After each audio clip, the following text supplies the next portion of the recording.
새로운 화석 발견과 기술 덕분에 우리는 공룡 생물학에 대해 점점 더 많이 알게 됐어요. 어떤 사람들은 공룡 중 몇몇은 거대하고 무섭고 잔인했다는 사실 이상을 알 필요가 없어요. 하지만 그럴 필요가 있는 사람들을 위해 비교 생물학, 색소 분석, 그리고 강력한 새로운 엑스레이의 사용으로 우리는 그들의 색깔, 먹는 습성, 그리고 혀의 모양과 같은 특징에 대한 이해를 할 수 있게 됐어요. 네, 맞아요. 혀 모양 말이에요. 오랜 시간 동안 미스테리했던 거죠. 이건 부드럽고 살이 많은 공룡 부위는 화석 형태로 거의 보존되지 않기 때문이에요. 하지만 목 앞에 있는 혓뿌리에 위치한 잔존한 설골의 발견 덕분에 이제 약간의 통찰력을 가질 수 있어요. 대부분의 동물은 혀를 고정시켜주는 이 설골이 있어요. 뼈의 모양과 복잡성은 혀가 얼마나 자유롭게 움직일 수 있는지에 따라 달라요. 과학자들은 거의 모든 공룡들이 납작한 모양의 단순한 혀를 갖고 있었고 오늘날의 악어의 입안에서 볼 수 있는 혀와 아주 비슷하단 걸 발견했어요. 네, 이 악어요. 가까이 가서 보세요. 아니요, 농담이에요. 다시 돌아오세요. 몇몇 특정 공룡을 살펴보죠. 브라키오사우루스부터 시작해볼게요.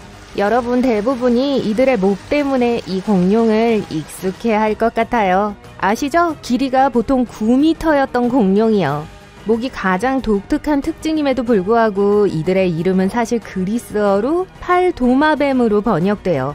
브라키오사우루스가 지금까지 살았던 가장 큰 공룡 중 하나였다는 건 상식이죠. 평균적으로 길이가 23m였고 높이는 12m에 달했어요. 대략 스쿨버스 2대 정도 길이고 4층 건물만큼 높은 거예요. 이 어느 것도 사실 이 큰 녀석이 살던 시대에는 없었죠. 심지어 더 큰 공룡종들의 부분적인 다리뼈와 척추뼈가 알려져 있지만 이 골격의 잔해들은 공룡들의 정확한 크기를 결정하기에는 너무 불완전해요. 그래서 이 녀석이 지금까지 제일 큰 공룡이었을지도 몰라요. 이 유명한 초식동물인 다행이네요. 브라키오사우루스는 매일 400kg의 마른 식물을 먹은 걸로 여겨져요. 그 대부분은 침엽수, 은행나무, 그리고 소철로 이루어져 있어요. 이 표적들은 공룡이 맞히기 어려웠을지도 몰라요. 왜냐하면 연구원들은 이 공룡의 이빨이 숟가락 모양이고 음식을 씹기엔 이상적이지 않다는 걸 알게 됐기 때문이에요. 그 뜻은 이 생명체가 초목을 통째로 삼켰을 거라는 걸 의미하는데 이빨이 식물 껍질을 벗기는 데는 적합했지만 큰 식물 덩어리를 쪼개는 데는 좋지 않았어요. 이 사실과 공룡의 몸 형태는 브라키오사우루스가 가능한 한 빨리 먹이를 먹었을 거라는 걸 암시해요. 이런 공룡들은 식사할 때 항상 우뚝 솟은 나무를 발라 먹는 능력을 쓴 건 아니에요. 브라키오사우루스는 일단 그 지역의 모든 초목을 소진한 뒤 다음 장소로 무리를 지어 이동했어요. 제 말은 나무에 높이 매달린 식물들 뿐만 아니라 지역 식물 모두를 말하는 거예요. 이들은 특히 근처의 모든 나무를 먹어치우고 난 후 낮은 영역에 있는 식물로 식단을 보충했을 가능성이 높아요. 이런 식사 방식은 이 거대 공룡들에게 가장 열렬한 매력이었어요. 연구원들은 공룡들이 저지대의 초목을 씹어먹어서 고지대에서 먹이를 찾을 때보다 에너지를 80%까지 아꼈다고 믿고 있어요. 또한 브라키오사우루스의 콧구멍이 윗부분이 아니라 얼굴 전면에 있다는 것도 발견했어요. 이건 그들이 각각의 무리 안에 있는 비옥한 범람원을 돌아다녔다는 걸 이제 우리가 알기 때문이에요. 수십 년 동안 이 생물체는 깊은 물의 늪에서 살았다고 믿어져 왔죠. 인기 있는 공룡에 대해 또 흔히 하는 오해를 알아볼게요. 틀림없이 모든 공룡들 중 가장 유명한 티라노사우루스 렉스를 위해 박수 한번 쳐주세요. 지난 100년 동안의 발견으로 수강류는 두꺼운 깃털을 한 피부를 갖고 있다는 게 밝혀졌어요. 수강류는 티라노사우루스가 속해 있는 과이기 때문에 자연스레 사람들은 티라노사우루스도 깃털로 덮여 있었을 거라고 생각하기 시작했어요. 하지만 2017년에 한 연구는 이 상징적인 공룡의 피부에서 본을 떴고 깃털을 유지하는 데 필요한 구조물에 대한 증거를 발견하지 못했어요. 만약 티라노사우루스가 깃털을 갖고 있었다면 등에만 국한됐을 거예요. 연구원들은 티라노사우루스 렉스와 같은 과의 다른 큰 공룡들은 깃털로 뒤덮인 채 발견되었다는 걸 인정했어요. 그 예로 유티라누스 공룡이 있어요. 하지만 현재로선 깃털은 티라노사우루스의 공통 특징이 아니라는 게 일반적인 이론이에요. 이걸로 깃털은 더 작은 티라노사우루스류의 전유물이었으며 이들을 따뜻하게 해주는 방식으로 존재했다고 믿는 게 더 쉬워요.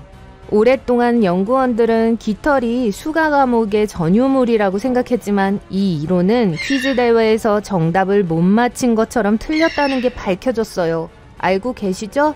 어쨌든 시베리아에서 발견된 화석 증거는 여러 다른 공룡의 가족 집단이 깃털을 갖고 있었다는 걸 암시해요.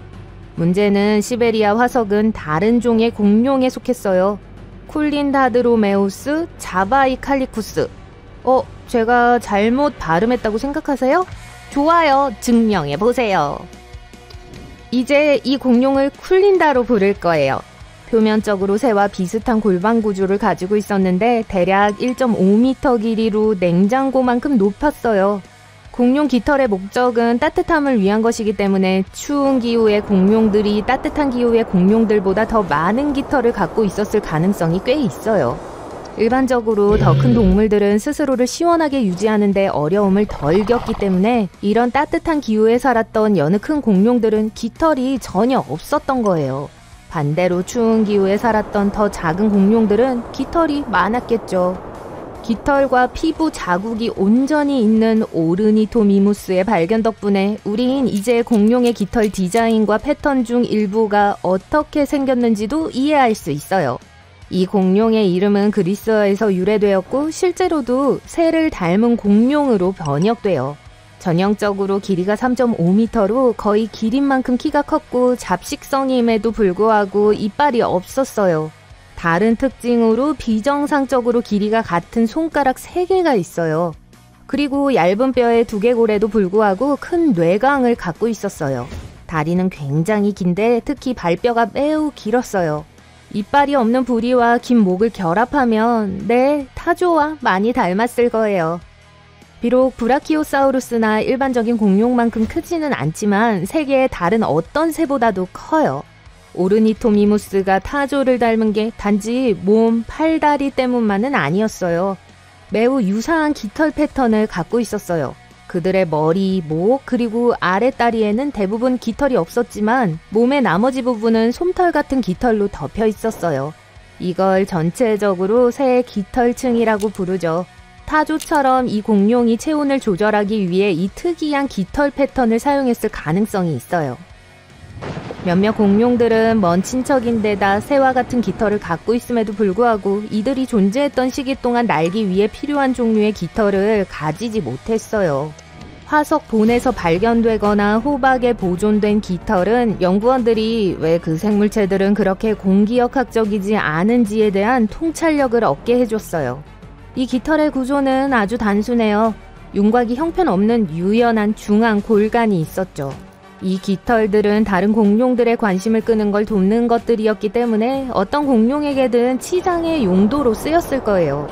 이 깃털들은 또 체온을 조절할 수 있는 기능이 있었을 겁니다. 공룡이 타조와 같은 깃털을 가졌단 말에 놀라셨나요?